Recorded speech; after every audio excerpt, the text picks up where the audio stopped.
I grew up in a really unique situation. My dad's a big entrepreneur, sold his first business at 38 for 100 million, has gone on to do a lot of things. And so where I grew up, I've been surrounded by a lot of successful people. My dad said, hey, you have to go to school. He actually didn't go to college. He was homeless at 14, didn't go to college, but he told me, hey, you have to go to college and you have to stay in college until you make 100,000, then I'll let you quit. Because I didn't get the chance to go to college. You've got to do it. So I went to college and then I went and did door to door. And this was back in 14, 15 when solar was still very, unknown or new, it was kind of newer, so to say, right? And just started killing it. My first year, I made 142,000. You started in selling in the Scottsdale area. Was that like your first rodeo? And then did you end up like branching out to other markets as time went by? Yeah, so my first couple of years, I started just closing deals. Then naturally, I had a lot of friends come and want to do it. Naturally, more people came. And so as I, doing this a decade, I went from kind of being a sales rep to a sales manager to then a regional. And then in 2019, a few of us, we started our current company, Sunder Energy. And it now in today's current state, we span across about 45 markets with over 1,500 sales reps active and stuff. So it's been cool to kind of see the adaptation. Sadly, people have looked at the solar industry as a cash grab. So they're in here just to go and make these big commissions, versus what's best for the customer or their business. And those guys are short-lived. I've seen that. These guys that chase, I'm going to make more per deal. I never see them last longer than a year or two. They always try to, they're chasing all the time. Where exactly. I've set my career up where it's like, hey, I've been able to build a foundation and then build off that, and that provides more consistency. So what we've provided is a platform to where you're still part of that whole ecosystem, but you're getting your selfishly best experience to where you're serving your client. So, and it also diversifies our business. We don't have any fixed overhead. We don't own trucks, warehouses, branches. We don't have all these big fixed expenses that can go take a company down when times get tough. The code to winning insights you need today to seize the world tomorrow. Today we have an amazing guest. If you are interested and curious in learning about renewable energy, the solar, if you want to be able to jump in door to door, if you want to find out a bit more about this specific industry, we have a man that's been in this industry for about 10 years in different markets, and he's built one of the biggest solar companies as well, straight out of Mesa. And so, without further ado, I'm going to have Max Ganley in the studio. Thank you. Welcome, boss. How you doing? Doing awesome. Thank you for having me. Awesome stuff. Appreciate that. And I'm glad we got the morning schedule. I know it's very, very crazy. And one of the things I learned, and I've been taught as well, is the fact that you can tell someone's success or someone's achievements and accomplishments by how quick they respond. If I text you, it doesn't even take more than 2 seconds to get a response back from you. So I appreciate that. But I learned from Patrick Bet-David. He said that from all the successful people that he's learned about, he's like, because everything is so calculated and everything is like, they appreciate time so much that they have to get over the task. And so they listen, I get over the thing on the next task, not this thing of hanging on. So I really appreciate that a lot. It made it so smooth and amazing. So I had to just mention that at the start. You're welcome. I try to do that a lot. So it's a superpower. I love it. Are you born and raised in Mesa? Born and raised here, yeah. I'll live my whole life in Arizona. Guess what, though? You and I served our missions around the exact same time. I served 12, 14. Oh, same here. I got home November 2014. Yeah, I think May or so. That's like it's the same thing as well, 25 months. Because when we were on our missions, we experienced, I think you just came slightly after it, the age change thing. Yeah, when I started, it was a month after that, they switched it all to that new age thing. Okay. So on my mission, there was people coming out that were like 2 years younger and all that kind of stuff. So. Where did you serve? I didn't see Edmonton, Canada. Oh, wow. Yeah, really cold, So we would, door knocking up there is different. When it was minus 20 to 30 Celsius, you still had to go out, and there was a trick they taught us where we'd put our glove on and we'd have a golf ball to knock because we couldn't take our hands out of our gloves because it was so cold. So that was the secret. So yeah. Awesome. I want to just kind of dive into it real quick. You have experience in 10 years in solar. Solar has been, it was the first time in my entire life that I had made a six-figure income as well, even though it was like in an area where six-figure is not so significant. Bay Area, one of the most expensive places to live in the United States. But you have 10 years experience in this industry. Can you run us through just a bit of your journey in solar? Yeah, so I grew up in a really unique situation. My dad's a big entrepreneur.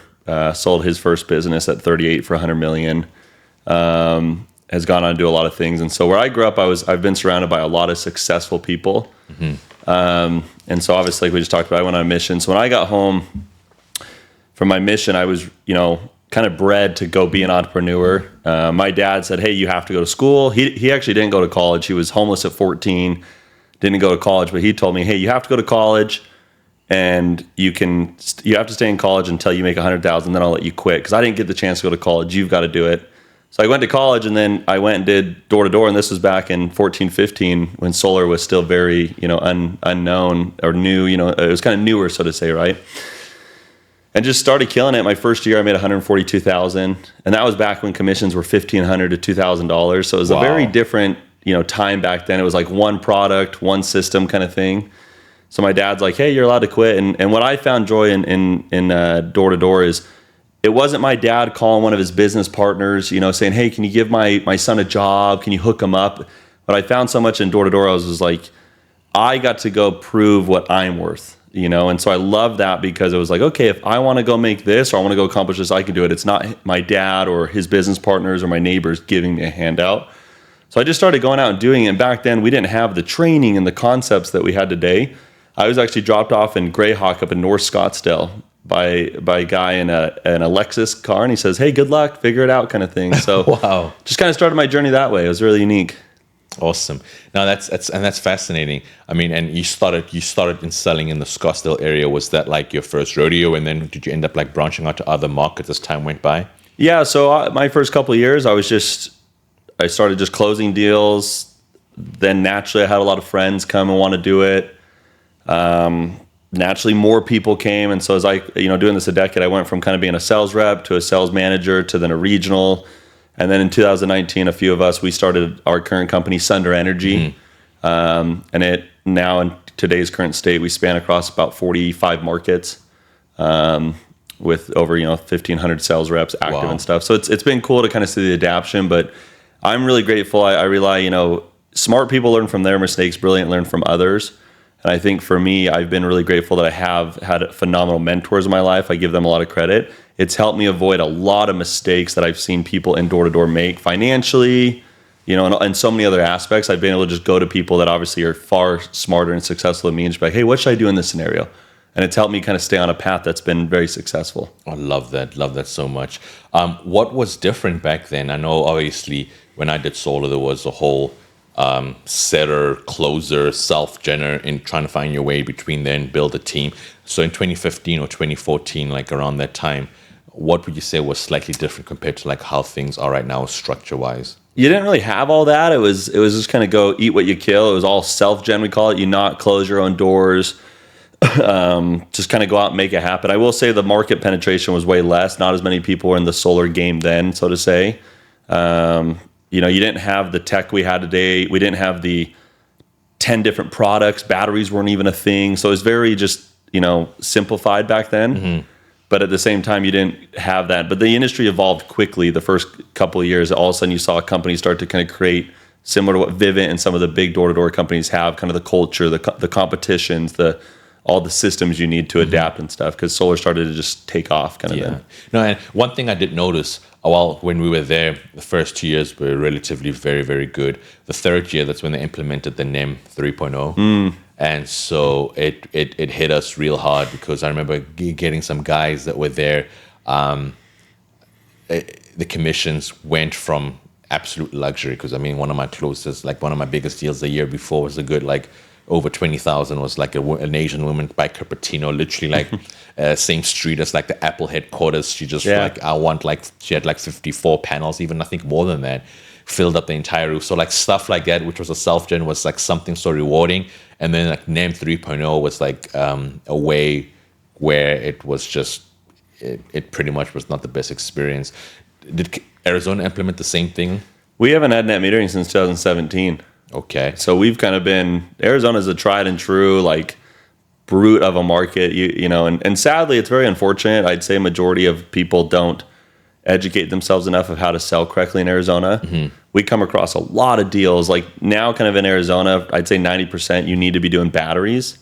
The last like 2 years, it's sad to see the amount of sales companies and installers that are allowing jobs to be installed without a battery because the buyback now is like around 6-7 cents. So if you do 100% of your home with solar, well, you're actually not getting 100% of the value because all that excess is only being bought at 6 cents. it's not a one for one. And every year the buyback goes down and down. So you kind of need a battery. And so, yeah, it's changed. And I think a strength to my company and myself is we've always been willing to choose doing business the right way versus the wrong way. And even if that makes less money, or we lose out on certain groups that don't want to come work with us just because they're all about how many deals I can sell, not how we can do it right. And I think that's what has led to my personal success. I'm nearing close about 900 personal installs in my career. Wow. So I went many years doing over 100 plus installs. And so I learned it's like, man, it's not what you make per deal, it's what you make per year. And if you can maximize referrals and doing good business, you're going to get a way better return on your investment than just slamming in that one deal because I'm going to make a little bit more on that, and that's principles my father and many of my mentors taught me is like, you got to look at it from a business perspective of not just like what's in it right now, but what's in it like now and long term. And I couldn't agree more. When I was also doing it, I remember there was a time like Arizona always was like number one in the market. And it had like the most revenue. It just had like the teams that were successful. Also, of course, leadership seemed to have been a bit more structured as well there, but the market was just, they were killing it. And it wasn't just us. I noticed even 3 different companies. And that's like 21, 22, around 23. Would you say Arizona is, despite it being so saturated and competitive, it still seems to be producing? Would you say it's the same right now and 2 years later from then? It's definitely less. A lot of people have gone out of Arizona, which kind of you want because they're usually the people that may have been doing business the wrong way. Like I said, the way you need to sell in Arizona is very niche now. You have to, majority of jobs do a battery. There isn't net metering, it's net billing. The buyback's going down every year. So there's a lot of factors to where if you do business the right way, Arizona can be good. I'd say sadly, Arizona and California too, like California's our biggest market. If you do business the right way with batteries and all that kind of stuff, you can thrive. But sadly, people have looked at the solar industry as a cash grab. So they're in here just to go and make these big commissions, versus what's best for the customer or their business. And those guys are short-lived. I've seen that. These guys that chase, well, I'm going to make more per deal. I never see them last longer than a year or two. They always try to, they're chasing all the time. Where exactly. I've set my career up where it's like, hey, I've been able to build a foundation and then build off that, and that provides more consistency. And I've noticed as well, even from what you're saying, people like you, the Ashton Buswells, I interviewed Sam Taggart as well, like I think a year and a half ago or a year ago. But integrity is so important in this specific market and field.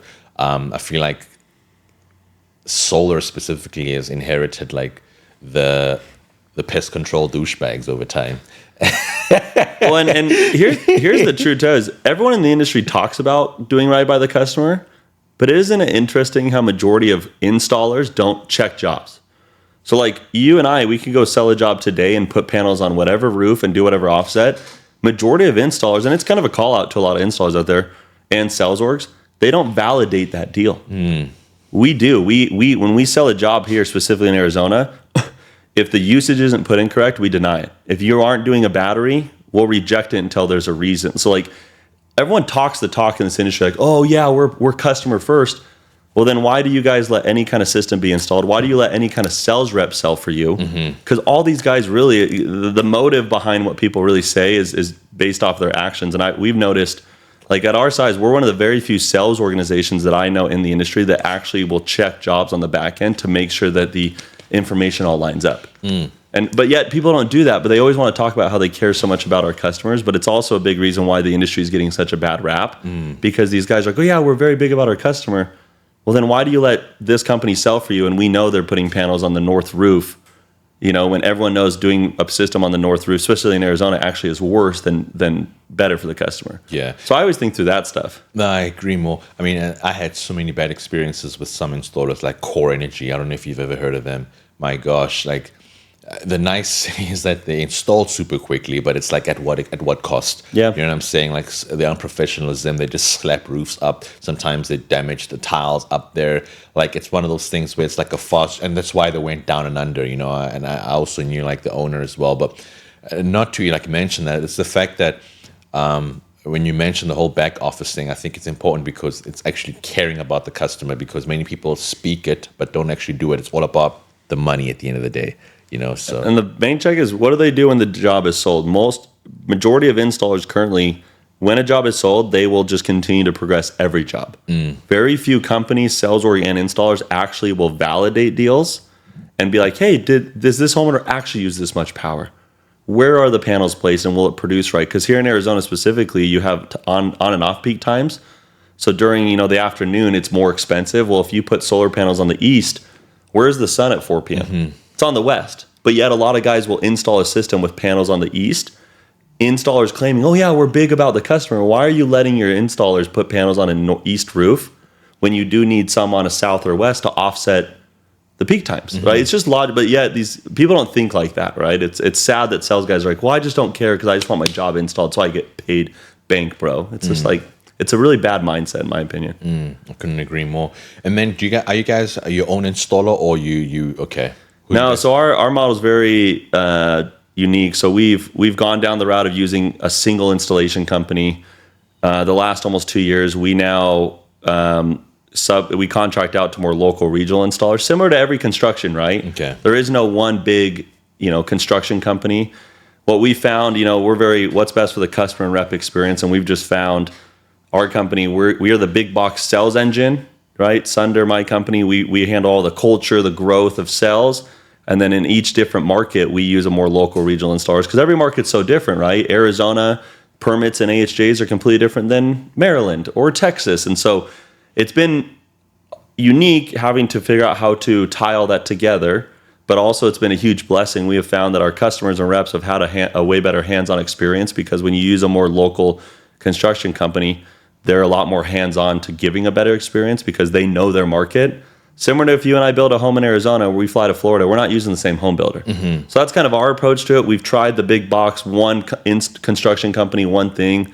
There's pros and cons to it. We just found overall, if you're really putting the customer rep first, in my opinion, it's a lot more of a hands-on experience because there's so many nuances when it comes to doing a solar install. And then is that the trajectory and plan at least they just try and become your own installer or right now? We will never become an installer. Okay. It is the last thing. It's just not the play right now. Okay.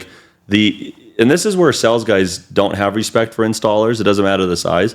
The installers are the ones that take on all the risk and liability. But yet these sales guys are like, well, who's going to pay me the most and do this for me? It's like, you need to have a win-win. Regardless if your installer is the biggest or a local, they need to stay in business. They're the ones that are going to try to service that system, right? They're the ones who's going to pick up the phone when there's an issue. Most of these sales guys aren't going to be in door-to-door in many years to come. And so, it's unique to see that, but we have no intentions of doing any of the construction because it's just not the play. Okay. And then with the whole installer thing, have you had any, obviously, like experience or setbacks with like bad installers, and like what are the specific criteria that you look for to try and gain like the right installers for that specific market that you guys are currently in right now? Yeah, I'd say for us, it's an ever-changing kind of industry right now. Okay. The bill, all these kind of things coming out. I think for us, the most important thing is just financial health and stability. Something unique about our model is we have partnerships with a lot of the banks in the industry that kind of help guide us on which installers to use and not to use. So we're able to kind of cross-reference, like, okay, this is when this installer gets funded. Is that slow or fast? This is the material they have. So we've been able to do a really good job at our size vetting out a lot of the facts of financials, how much crew capacity they have. Do they have enough capacity to actually handle our volume? What's their strategy? Are they diversified? And so for us, that's kind of what we look for is just like health of the installer. It's not about who's the cheapest. It's more about the quality. Because right now the name of the game is not, fastest install. It's just who's going to pay. Because the banks are changing. Like the money's drying up in this industry right now in a very weird way because of the big beautiful bill. So it's about who's got stability and security that's not over leveraging themselves. The sad thing you see in this industry is majority of companies go chase volume, and then now they become beholden to that, right? And so they're willing to drop their shorts and do all these things because they have to get volume to keep business. We're more focused on, okay, who can actually like maintain a healthy kind of relationship and not over leverage themselves. And I mean, there's just so much. It's like $1 billion industry, like solar as a whole, and with all government incentives and everything else. Why do you think it's been the leading factor to why so many companies have went down and under over time? 3 things. I think one, I mentioned this earlier, the install companies are willing to give anyone and their mother the cheapest cost. You today, I could introduce you to 10 solar installers here in Arizona that will give you the same cost to go do an install as they are giving it to one of their other partners. So one, these installers are dropping their shorts because they want volume. 2, they're not regulating the volume, so they're allowing you look at kind of the trends of some of these companies that have gone bankrupt. They don't understand the difference between their hard cost and soft cost. So they go give everyone a cheap, call it red line, but then they don't realize that they're actually losing money because everyone has this cheap cost too. They're the ones that are installing any type of job. They're not regulating the size of the system. They're not regulating if the panels are on the right roof, all the factors. So then that leads to 3, which is now they start spending a lot of money fixing things and chasing things. It's a common trend. If you look at the last 10 years, that is what's happened to some of these big companies and small that got a business. And then the finance companies are really starting to crack down on, just because you have the system installed doesn't mean we're going to fund you. You have to have all these like criterias. So that's really how clear it is. It's just they're giving everyone way too low of a cost that shouldn't deserve it. Should be met off volume, but they get so desperate. 2, they're not regulating their deals, so they're letting all these bad deals happen, which then 3 leads to them having to fix more things. And then what does that sales group do that sold bad business? They just go to the next guy. Yeah. So then it's like they're left holding the bag, and it's like, well, you did this to yourself. You let everyone and their mother come on, sell it, give them a cheap cost. You didn't protect your margins. You were desperate for volume. You didn't regulate their business, so therefore you pay the price. You know? Yeah, that's fascinating. And then obviously you guys have got 1,500 people right now. Isn't there a fear sometimes of growing a little too fast in terms of the sales reps aspect as well? Because sometimes growing too fast can be detrimental to a company's growth and the trajectory of where they're heading. Is that a concern for you guys at the moment? We've been big for a long time. Like I said, Sunder started in 2019. I think we've passed over 55,000 solar installs in our career.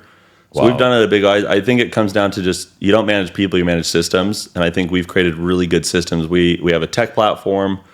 We have great leadership, and so we've been able to manage that because of the systems we have, and because of our platform. People are coming to our company because of the security and stability we provide to them, where a lot of people in the industry are scared right now. Going and tying yourself to an installation company right now is very scary because there's a lot of unknowns. You know, these companies are promising this, they're going out of business. That guy's left missing out hundreds of thousands of dollars, right? And so I think guys are realizing being somewhere where you have diversification is very safe to them. I look at it the same way. I'm sure you invest in the stock market, right? Do you own a stock or do you have a variety of stocks? Just a few, yeah. I have a few. Yes, and so it's the same thing. What we learned a couple years ago, why go put all of our money, our eggs in one basket, where now our model is very diversified, where we're using a variety of different construction companies, which allows us to be very nimble and also protected, because if one position of our company was to maybe struggle, it's not taking down the whole program. And that's how sales guys want it. Selfishly, if you and I are selling in Arizona, you don't really care how's it going in Illinois. You just want the best experience here, and vice versa, right? And so what we've provided is a platform to where you're still part of that whole ecosystem, but you're getting your selfishly best experience to where you're serving your clients. So, and it also diversifies our business. We don't have any fixed overhead. We don't own trucks, warehouses, branches. We don't have all these big fixed expenses that can go take a company down when times get tough. Oh gosh, I love that. And I mean, the fact that you're very stuck on principle of what the vision and like your mission is, sometimes I feel like people end up trying to take on responsibilities, try to become an installer, try to become this thing, try to become that thing. And then before you know it, it just always sinks in, because it's like, if like it's not broken, why you got to fix it? Rather just go one direction and continue to enhance the trajectory and the path that you're kind of going as well. And I think it's important, the fact that, you know, you stuck to your principles and you go in that direction.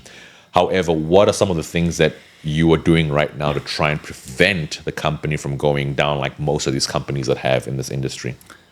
I think number one, if you look at the common trend, again, this isn't to knock on people in the industry. This isn't an all be all. Majority of the companies that have gone out of business have taken on the liability of construction. So for us, we're going to avoid that, because like I just mentioned earlier, when you become the installer, you now have to have the trucks, the warehouses. You got to have the credit lines to buy equipment. You got to service the system. So you take on a massive fixed expense. My company is a massive sales organization that is very asset light. We have, I think, 20 employees. We have tech. We have optionality. So that is our difference, is we are going to stay in this kind of middle ground where we're one of the largest sales organizations, but yet we don't have to carry any of the liability or debt. And that is what these guys have chased. They go and become their own installer, and you run that risk. Not saying everyone's doing it wrong, just saying that you start to take on fixed expenses, and then if things get tough, you still have the mortgage to pay. You know, so you either close it down. To this point, no one's really been able to prove the national construction model at scale on a long-term basis. There's always been kind of this like thing that happens, right? You look at a Sun Run, they've shut markets down over the last couple of years. You look at some of the bigger installers, they've gone bankrupt, the Titans, ADT. No one's been able to kind of keep that program going on a long-term basis without something else having to sacrifice. That's so fascinating. Now coming down to like the sales rep as well. Do you guys have programs for summer and year round, or how does that work? We're like 90% year round. I think that's what makes Sunder unique is we aren't some summer program. We're not a blitz program. We don't go hammer a market leave. We've built a really good year round consistent business. A lot of our leaders live in markets. I think people get into our industry because they want a lifestyle. They don't want to have to go leave for the summer.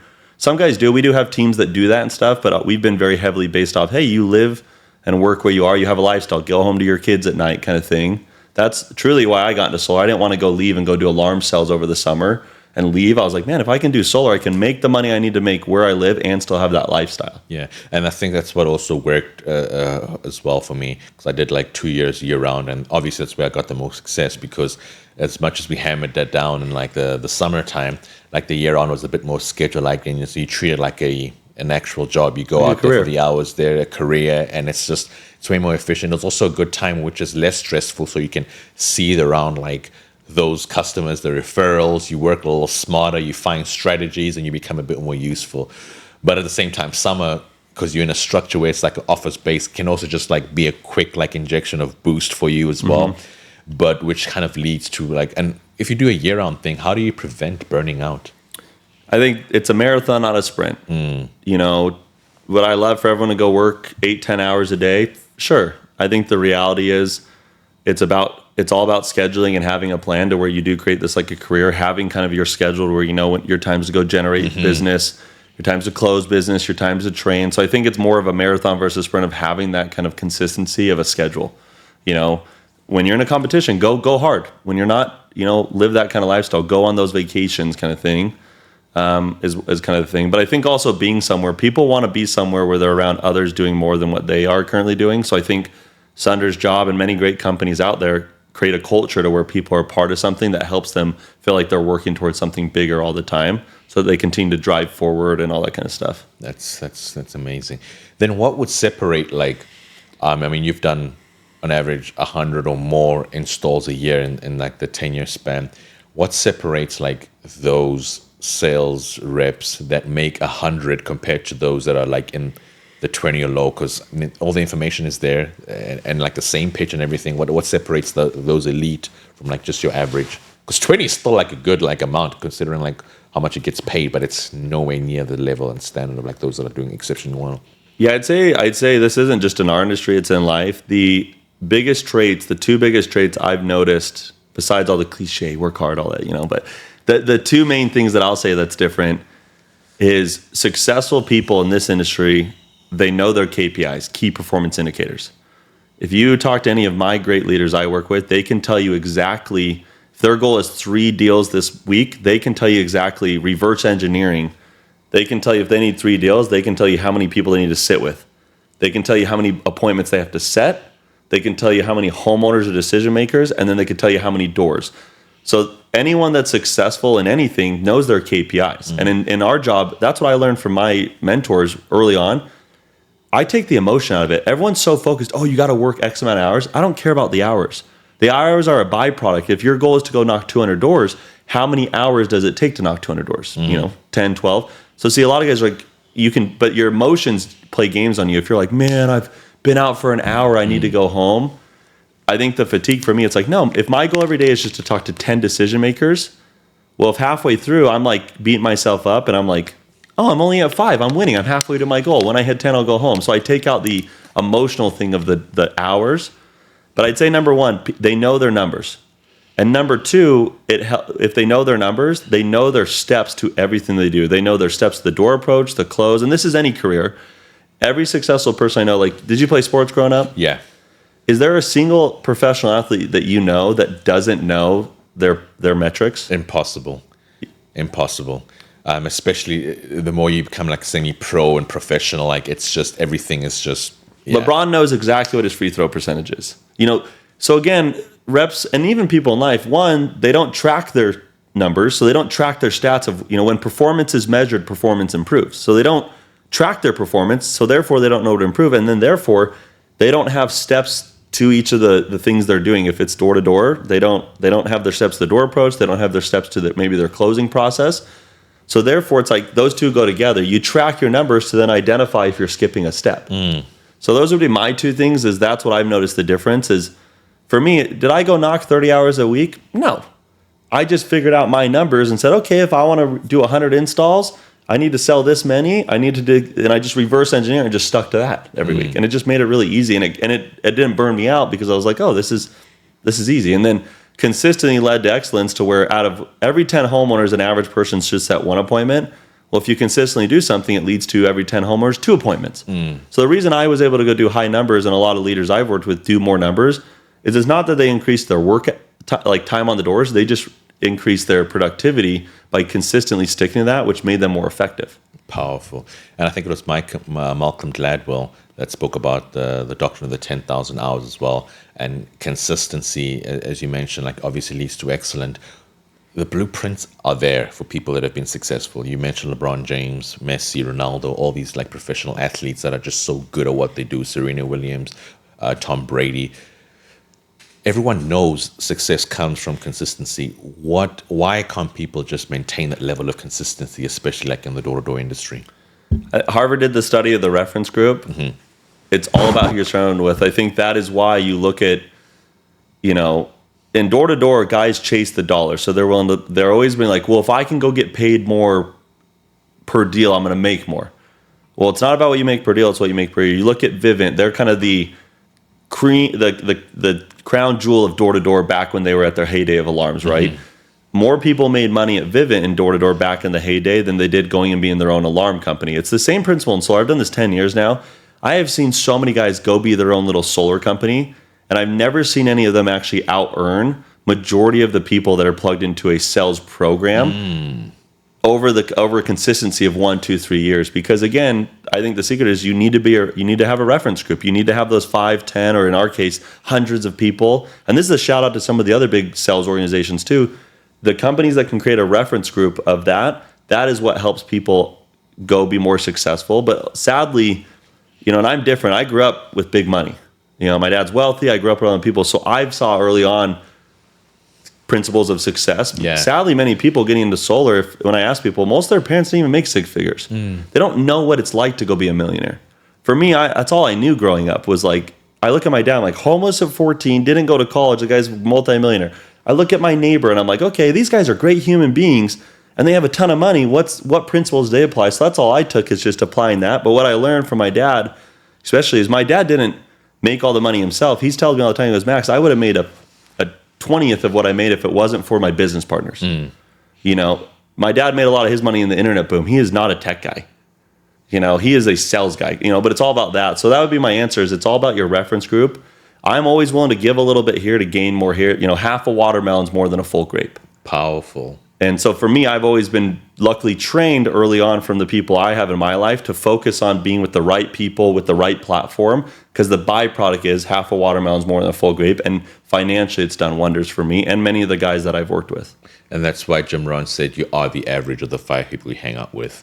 Because naturally you end up picking up traits, you end up picking up habits. And that's why if you're with a group of degenerate people, even if you're a very college-educated person, you just end up like inheriting those traits. And it's also been proven, as you mentioned, that Harvard study, if you end up hanging out with people that, I think they made a study as well because I'm originally born and raised in South Africa. And I think I once learned and heard about this scenario where they were encouraging kids to sit on the table with their parents. And they got to find out that those that would watch TV and eat dinner while watching TV compared to those that were just sitting with their parents, same class, same age, same everything, those that sat with their parents on the table started hearing conversations, were becoming a bit more intellectual. They started like being better critical thinkers as well. And I think with what you mentioned, because you've seen that, that's all you know. And it's easy because now if you're on for level of mentorship, your dad's only made that amount of money. It's almost like, okay, well, that's the norm. You know what I'm saying? And I think it's so hard for those that haven't had those mentors. But like, what advice would you have for those people that haven't had that level of mentorship? Drop the ego. Because again, everything I see in this industry, the reason why they go do their own thing is they're just egotistic. I can go do it myself. But find me a billionaire that did it on their own. Not a single one of them. There's no successful person that will say, I am this because of myself. Mm-hmm. They've all had people, they've had business partners, they've had, things. So my advice is like drop the ego and go find the people that are doing things in categories that you want to be better at. That go find those people that are being what you want to be in those categories, right? Mm-hmm. Similar, you and I know Jake and Joe, the twins we're talking about. I needed to kind of whip my butt and get back in shape, so I called them and said, hey, they're hustling. I'm going to go work out with them, Shout out to those guys. That was last summer. I was like, I can get back in shape.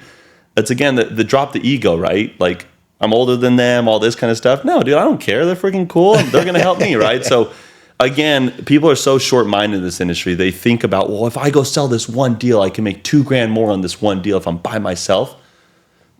Well, great. I haven't found any of you that consistently have a successful career. You're always chasing because then you try to build and then you lose guys. It's just a revolving door.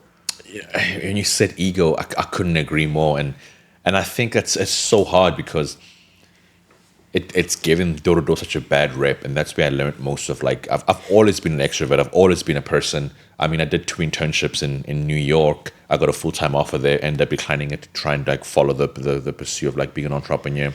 But my point is, like, I feel like just the few are just giving a bad rep for everyone else. Like the whole like I am this, I am that, like fake numbers, just all this stuff is giving the door-to-door rep such a toxic trait. But it's the one place where people have gained the most skill from. You know what I'm saying? Would you agree?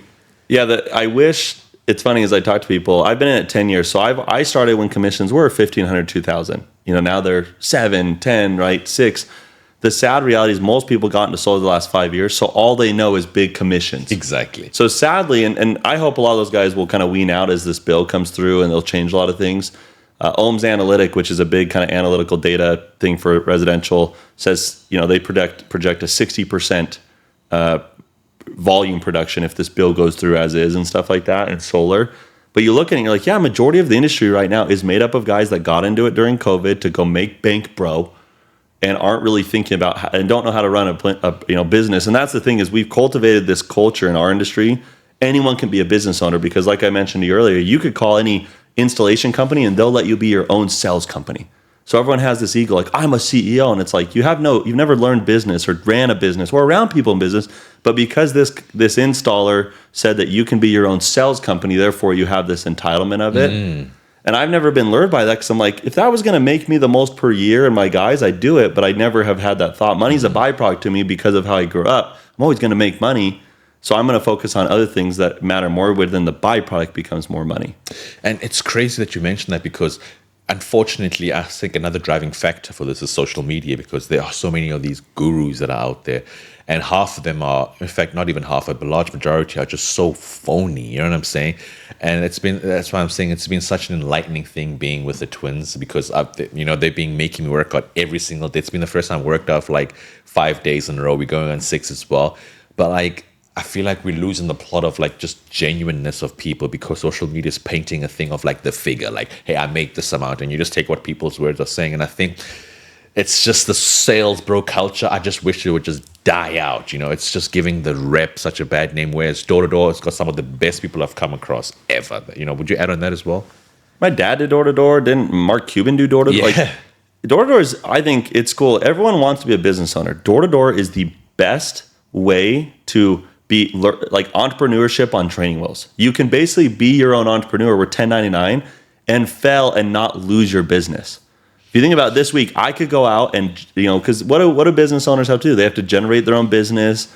They have to learn people skills. Like door to door is literally entrepreneurship 101. The beautiful thing about door to door is that it's training wheels, and the fact that if you go out a whole week and you fail at entrepreneurship, not generating business, you don't lose your business, right? If you own a store and you fail at those kind of things, you lose your business because so I look at it that perspective. I'm like, man, what an opportunity we have to really go like learn all the skill sets that business owners have and need to go own your businesses down the road, because you look at a lot of the greats in door to door the last 30 years, most of the successful ones have gone on to do very successful things. So I view it that way too, as man, I love what we're doing right now. It's the best thing to learn skill sets to then be ready for your future kind of entrepreneurship, because you kind of have a buffer right now to fail, right? If I go out today and knock and I don't get an appointment, that's okay. I can go make it up tomorrow. When you own a real business, if you miss payroll for your employees, your business is done. You know what I mean? So like, I love that concept. But I think with this Be Beautiful bill, it's helped people realize, like, to your point, you know, I always tell people when I'm recruiting, ask me questions about what investments I have. Ask me about like what I've done with my career. Because most of these guys you see, what they've done with their career is buy shoes. They don't own a house. They don't own a car. How much recurring revenue do you have? You know, I make $15,000 a month of passive income right now. And that's all because of the money I've made in solar to invest in deals outside of solar that now pay my bills. I talk about that openly because most guys in solar can't say that. If you ask most of these gurus and top dudes, like, cool, what kind of like cash flowing assets do you have? Well, you know, they don't know. You know, it just baffles me, right? But guys, go follow those guys. Ask those kind of questions like, hey, what kind of recurring revenue do you have? What investments do you own? What long-term deals do you have? You know, like that's the kind of methodology I have. But again, I was raised different. A lot of these guys are like, yeah, but that dude drives a cool car. And that benefits you how? You know, that's how I feel. I get passionate about it, you know, because I'm like, dude, it's all about investing and setting yourself up, you know? I love that so much. The question I had about leadership then, would you say rather that leadership, do you think you're born with it or something you can actually gain and develop over time? Or a bit of both? I think both. Like, you know, there's 3 types of people in this world. There's people that make it happen, watch it happen, and wonder what the hell happened, right? I'll be the first to admit, when I was growing up, I was a little bit of a made it happen versus and watch it happen, right? Because, you know, I drove a blacked out Escalade in high school. Like, I was given a lot of things, right? It wasn't until I grew up, went on my church mission, that I got home and then realized I had more of a made it happen kind of attitude. So I think it is a combination of both. I've lived both to where I didn't really make it happen because I didn't need to. But then I realized when I had to, I actually made it happen. But again, that goes back to me is I think everyone can develop those skill sets, but it's all about who you go surround yourself with. You know, a lot of these guys in this door-to-door space take on the mentality of I'm going to go do it myself. Exactly. And therefore they never develop the traits where I'm over here like, dude, if I'm going to make a little less on these deals, but I'm going to like I talked about investments earlier. If you ask a handful of the leaders I personally work with, one of my top leaders, he makes $7,500 a month in passive income outside of solar. Interesting. 90% of that is from investments that me and him are doing together. So see, my mind goes into, okay, I'll take less money if I can work with you because it sounds like you're going to help me in another aspect of life. And therefore the byproduct is I'm going to actually make that up 10x. 100%. So see, my mind and this is where these guys, and that's life, but like, I always view it that way of, okay, because you know, a lot of these gurus and door-to-door guys are like, oh yeah, you got to go buy real estate and invest. Okay, how? We just do it. And it's like, they don't know how. I'm over here like, I can tell you I can help many people in my life, and anyone, if they call me, I can give them 5 to 6 deals right now that can help them make passive income and actually teach them how, because I was taught how. I have people living that lifestyle, and that actually introduced me to the people, right? And my blessing is to pass that along to people I know. I couldn't agree more. Thank you so much, like, for sharing and touching on that. The reason why, like, when I think about that, Max, I just think about how I had to even change my interview style over time because, like, yes, the first few guests were like big names, but a lot of the stuff was so vague. Like, yeah, go work hard. It's all in your mind. You know, like I'm like I have like you know, I'm a 10-figure entrepreneur, and yeah, if you go and put all the eggs, you can do it there. But there is no blueprint. There is no steps. There is no stuff. No tangibility. Yeah, my dad's one of my biggest fans, and I'm not going to throw one of my guests down here because I'm really grateful for each and every single person like that's been there because they've helped elevate the show by bringing their audience as well. But like one of my dad, I was a guy who said, you know, they made this amount of money, like it was super high. But like my dad's like, okay, but how did he make it? So I went to go watch the interview again, and I was like, there was nothing. There was like, I make that, you can go do it as well. I'm amazing. I'm this, I'm that thing. But it's like, that's not the purpose. Like people, but the thing is, sometimes people get a following from that, and people start loving it. But it's like, what did you gain from being at that seminar because you just heard how amazing this person is? But there is no blueprint. There's no step of like, fine, go build up your credit score. After you build up your credit score, end up like finding the right finance so they can like do that thing. Okay, where do you get the listing? Go to like this certain website as well. Get a realtor that can help you get the, you know, but there is no blueprint. It was always, I make this thing amazing. And I think the fact that you said that, I think it's a very attractive trait because it shows already transparency, number one, and it shows trust. Because now if you can break those two things down, it's easy for somebody to trust you. But everyone is so obsessed with because social media, we just pick up on the big figures, like, oh, that amount. But it's like, I've gained nothing, and I paid $1,000 to be in the seminar, but like I gained nothing. So I appreciate you being the openness, and I think that's probably very good for recruiting as well, because recruiting is great, but also retention is far more important. It's easy to recruit. The secret is sustaining and retaining. And I'll say, like, I'm, as you can tell, I'm a very logical person. Like, sadly, a lot of guys in this space get recruited off the emotion and hype. I do really well recruiting people based off, like, tangible things. I can give them actual blueprint of how to get more appointments, how to deal more deals, and then beyond that, actually make more money. Like, one of my favorite texts last week from one of my leaders just texted me, "Hey, man, just sent $75,000 into that investment fund. Thanks so much." Like, that's cool that I had a leader that made that kind of money that just wired $75,000 into a real estate fund I'm in that I introduced him to. So, like, that stuff's cool to me because I'm like, yeah, that is winning beyond what solar is and door to door. But that's what door to door is for, is to be obsessed with this now to then diversify into that. I've only lost money in 2 deals I've ever done. They're both deals that I never told my dad or his business partners about. So I've learned, like, okay, I'm just going to, like, tell all the people I know about, and then I just don't lose, you know? Because, again, it's smart people learn from their mistakes, brilliant learn from others. I'm just like, well, I obviously have very brilliant people. I got to type that out. Continue. That's one of the best phrases I've heard. Smart people learn from their mistake. Brilliant people learn from others. Sorry. Yeah, and again, I have learned I'm not lured into doing things that guys in the space do, trying to be their own, you know, installer, so to say, or their own sales org, because I've learned, obviously, that's not the long-term success or things like that. Investing, right? So, but I'm very open. You know, I have a really unique childhood, right? My parents got divorced when I was 9. My mom became a drug addict who passed away from it, cocaine, heroin. So, like, I'm very open about this stuff and my investments because I want people to also recognize, like, we all go through hard shit. And the more that you can realize that is a blessing versus a curse, like me realizing that, dude, I have a mom growing up. She became addicted to drugs. Like, that actually was the biggest blessing in my life because it made me realize, like, that is not the path to go down. I had a very good discernment, right? And so I've been able to really understand that. And I think a lot of people get scared to talk about things they go through in life. But I'm like, no, own it. I'm sure, like, when I talk to people, most people have probably been in an abusive family like I was. Most people maybe didn't have a mom growing up. Most people have been around drugs. Like, I've been around all that kind of stuff. I'm grateful for that now because it's made me who I am today. And it's made me realize, like, door to door is easy. If you emotionally can't handle this, like, you obviously haven't gone through hard things yet.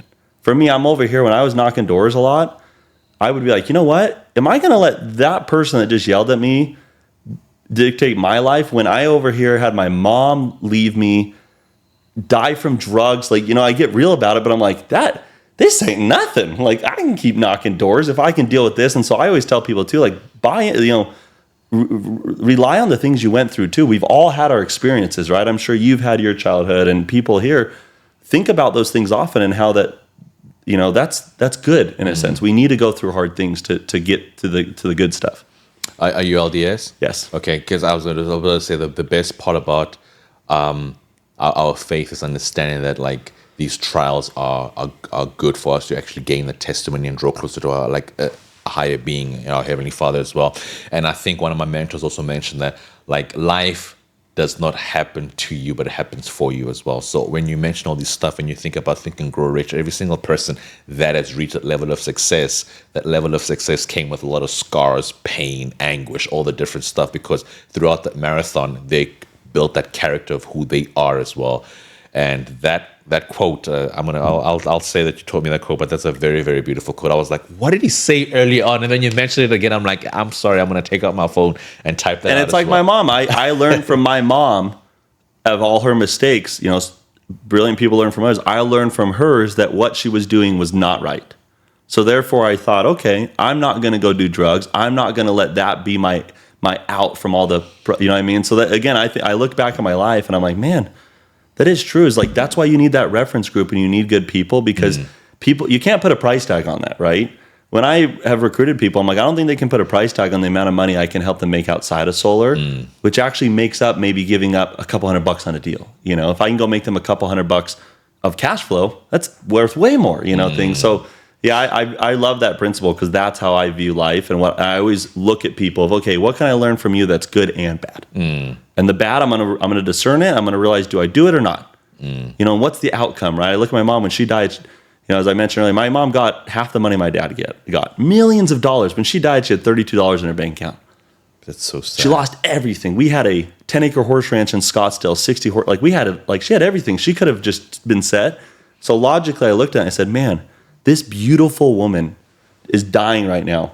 And not only is she dying, but she literally lost everything. That's going to be my choice of not following her path. So I stayed away from all that stuff. And so did my sisters. And we're all married now. We all have children. So it's been cool to kind of like learn from others' experiences as well. And I don't think people tap into that much. A lot of people try to push away bad things that happen to them. I like embrace them because then you learn from them. That's so powerful. Thanks for sharing that, man. I really appreciate that. I just wanted to ask 2 more questions as we conclude right now. And I think I just love just the entrepreneurial rawness. It's just so real, like everything that you just said. And just transparency is so important because, like I said, we're so focused on the last number as well. What would you say is the best part, not the hardest part, but the best part of being an entrepreneur? I'd say, I don't know who says these quotes, but it's like how, money doesn't buy happiness. It does. Like money buys happiness because money buys freedom. A lot of gurus say that stuff. Probably an Ed Milet, probably. That sounds like an Ed Milet. Yeah, but it's true. It's. I think the best thing about the entrepreneur is one, you can go. There's no cap on what you can accomplish, right? There's no floor and there's no ceiling. But if you're a make it happen kind of person, all it's about is what is my ceiling? How can I get there? But I love being an entrepreneur because it's like, dude, it allows me to buy time, to spend time, it allows me to make money, which allows me to have freedom, which brings happiness. Because I just had my 3rd kid 2 weeks ago. Congratulations, so brother. Thank you. So like by having this freedom, I can go spend time, with my kids, even though my wife will say I'm not, but I'm working on that. There's a balance, she's like, hey, what's more important? We'll get to that. But I'd say that's a big blessing. And then I love the fact that the whole go to college, like that whole model's dead. Your return on investment for doing the normal thing in the society is wrong. The amount of debt you go to school to go get a career. Now, saying if you're going to be a lawyer, trades, there's probably a good return there. But I just look at that. I'm like, man, being an entrepreneur is the best. When you go to become a doctor, you got to trade 2 things in life. You got to trade time and a ton of money to then make a return.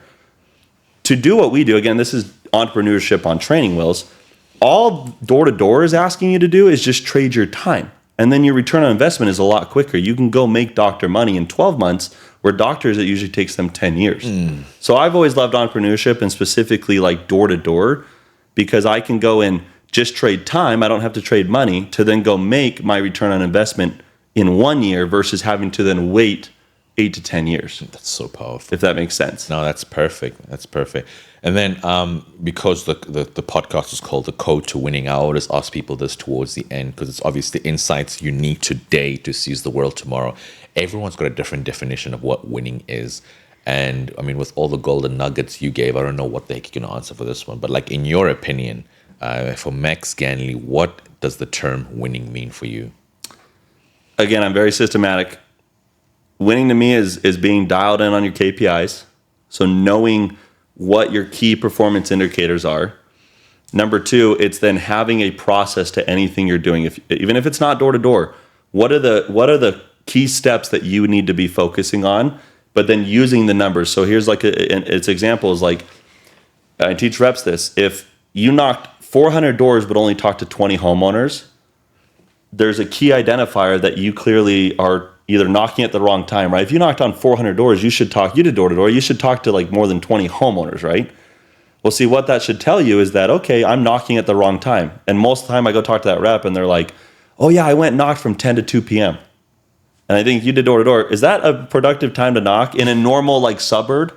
No, right? Maybe a retirement area, right? Exactly. So see, I'd say the code to success for me is just I obsess over the KPIs. So then the byproduct of that, I can preemptively understand if I'm skipping steps in my process. And that's in any aspect of life, right? If my numbers are off on my doors, I can go look at the door approach and see I'm clearly skipping a step.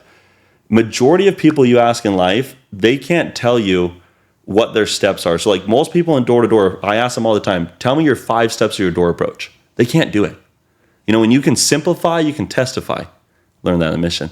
And so I learned this principle. I'm like, man, if I can do my door approach in 5 steps, like 6 words, I could do it in 100 words.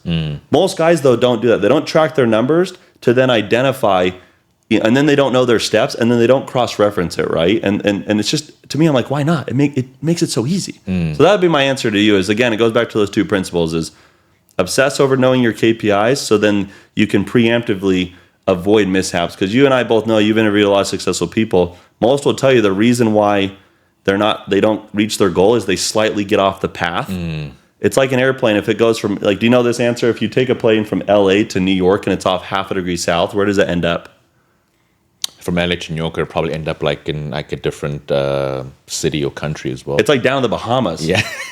So see, the concept is like, man, just a half a degree will make you so far from your destination. Yeah. The reason why I obsess over those two principles is in life, you just need bumpers. You're going to get off the path. Well, if you have clear step-by-step guidelines, well, if you're tracking your numbers and you have guidelines, you can just make that kind of critique, that slight tweak to stay on the path to get to your end destination. That's so powerful. If that makes sense. No, I love that so much.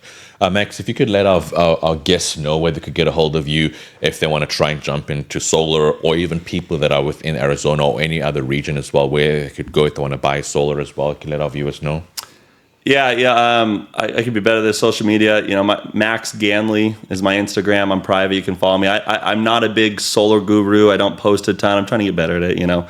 Time's changing. You're more than welcome to message me on there. I'm always down to give my phone number. If any of you guys too want to talk investments, I love strategizing. So if you want to reach out to me on Instagram or Facebook, I'll give you my cell phone number. We can text, call. If you've got ideas about investments, I'd love to talk about, and vice versa. I think all that kind of stuff. It doesn't have to be just solar. Awesome stuff. The code to winning insights you need today to seize the world tomorrow. Max Ganley, thank you so much, brother. Appreciate that.